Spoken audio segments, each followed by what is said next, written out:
قاعده تاكل انت وابنك، علمي الجمل دي بالانجلش لما تيجوا تاكلوا. وعايزاه يقعد كده على السفره وعلى الكرسي مظبوط. sit properly again. sit properly يعني اقعد مع دول. لقيتيه عمال ياكل كده وبيوقع على نفسه ومبهدل الدنيا، وهنقول له ايه؟ eat nicely. eat nicely يعني كل بلطف. لقيتيه بقى مش بيمضغ كويس يعني كده، يبقى كده بيبلع كده، طبعا هيحصل له مشاكل. نقول له ايه؟ chew well again. chew well. chew يعني يمضغ. chew well امضغ كويس. هنلاقيه بقى ماسك الشوكه او المعلقه وعمال يلعب كده في الاكل، يودي رزايه هنا، يودي مكرونيه هنا، بينقي البسطرمه، ود خلبوص. هنقول له ايه؟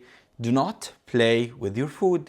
do not play with your food يعني ما تلعبش بالاكل او ما تلعبش في الاكل بتاعك. عايزينه بقى يخلص الاكل بتاعه عشان يكبر ويبقى سوبرمان. نقول له ايه؟ finish your plate.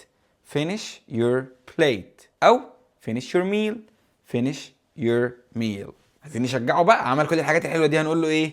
good job. تاني good job، شاطر، well done، احسنت، برافو. وبس كده، وبكده نبقى عرفنا الجمل اللي المفروض ابني يكون عارفها لما يقعد ياكل. ولو عايزين اكتر سيبولي في الكومنتس.